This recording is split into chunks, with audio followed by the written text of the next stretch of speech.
ये आज का हमारा टॉपिक है HCF।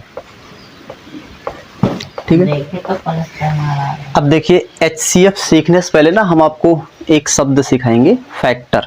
सबसे पहले हम फैक्टर सीखेंगे कि फैक्टर होता है, फिर इसके बाद 2, फिर इसके बाद 3 से कट जाएगा, 4 से भी कट जाएगा, 5 से नहीं कटेगा, 6 से कट जाएगा और फिर इसके बाद 12 से। तो 12 के कितने गुणनखंड हो गए? 1 2 3 4 5 6। 12 के कितने गुणनखंड हो गए? 6। तो फैक्टर समझ में आया? फैक्टर या डिवाइजर? फैक्टर या डिवाइजर क्या होते हैं? वे सभी संख्याएं जो दी गई संख्याओं को ना पूरी तरह से विभाजित कर देते हैं, उसको हम लोग क्या कहते हैं? फैक्टर। इतनी बात समझे? फैक्टर समझ में आ गया? फैक्टर समझ में आया? अब फैक्टर के बाद हम बात करेंगे HCF की। देखिए HCF जो होता है, HCF का पूरा नाम है highest common factor. Highest common factor, ये HCF का पूरा नाम है, हाईएस्ट कॉमन फैक्टर। इसको हिंदी में लिखते हैं महत्तम समापवर्तक। ये इसकी हिंदी है HCF की। ठीक है, इसको शॉर्ट में लिखा जाता है HCF। कहाँ से लिया गया? HCF, highest common factor. ये इसका शॉर्ट फॉर्म है। अच्छा, महत्तम समापवर्तक को हिंदी में क्या लिखा जाता है? तो महत्तम समापवर्तक को हिंदी में लिखा जाता है मासा या मासापा।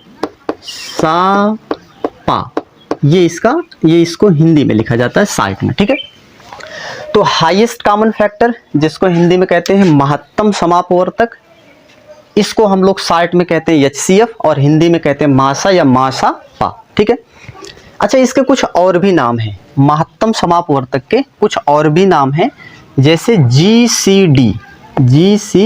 इसको, ये भी महत्तम समापवर्तक यानी कि मासा का एक शॉर्ट फॉर्म है। GCD किसको कहते हैं? तो GCD का पूरा नाम है ग्रेटेस्ट कॉमन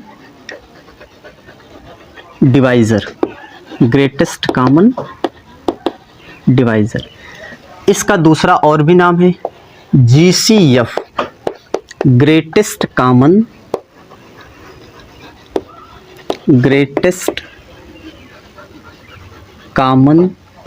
फैक्टर। ठीक है, और इसका एक और नाम है GCM। इसका पूरा नाम है ग्रेटेस्ट कॉमन मेजर। ठीक है, ये इसके शॉर्ट नेम्स हैं। किसके? ये सब नेम है किसके? HCF के साथ शॉर्ट नेम से GCD, GCF और GCM भी कहा जाता है। अच्छा, इसमें सबसे ज्यादा यूज होता है ना HCF, सबसे ज्यादा यूज होने वाला क्या है? HCF। फिर इसके बाद यूज किया जाता है GCD। GCF और GCM का यूज बहुत कम होता है। मान के चलिए आपको कहीं कहीं ये देखने को मिलेगा, अदरवाइज ये देखने को नहीं मिलेगा। इतनी बात समझे? अच्छा, HCF होता क्या है इसको आप समझिए। देखिए HCF क्या होता है? वह बड़ी से बड़ी संख्या होता है ना, जो दी गई 2 या 2 से अधिक संख्याओं को पूरी तरह विभाजित कर दे। जैसे इसको एग्जांपल से समझिए।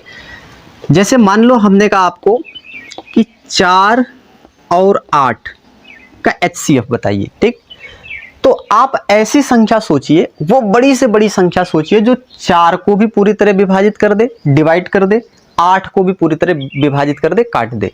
तो बताइए ऐसी कौन सी संख्या है सबसे बड़ी संख्या जो 4 को भी काट दे, 8 को भी काट दे?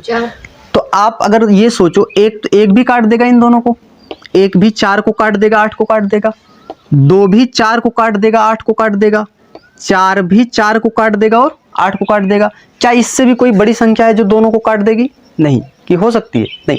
तो 4 ही वो सबसे बड़ी संख्या है ना, जो 4 को भी काट देगी और 8 को भी काट देगी। यही HCF की परिभाषा है। वो बड़ी से बड़ी संख्या आप ढूंढिए, वो बड़ी से बड़ी संख्या जो दी गई संख्याओं को पूरी तरह से काट दे, तो वो उन संख्याओं का क्या कहलाती है? HCF।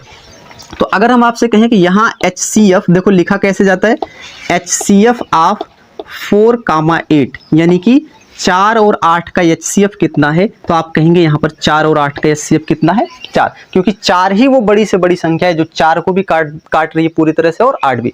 अब जितनी भी आप संख्या पढ़े हो ना, पूरी वास्तविक संख्याओं में, काल्पनिक संख्याओं में कोई भी ऐसी संख्या नहीं है 4 के अलावा, 4 से बड़ी जो 4 को भी काट दे और 8 को। तो HCF समझ पाए, HCF क्या है, वो बड़ी से बड़ी संख्या है जो दी गई संख्याओं को पूरी तरह से विभाजित, उससे बड़ी संख्या नहीं होगी जो दी गई संख्याओं को काट पाए। समझ में आई बात। तो अगर आप इसकी डिफिनेशन लिखना चाहो HCF की, तो HCF की डिफिनेशन हम लोग कैसे लिख सकते हैं,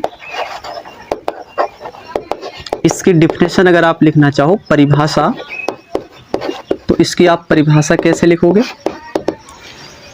वह बड़ी से बड़ी, एग्जैक्टली, ठीक है, ये HCF की परिभाषा है। समझ पाए HCF।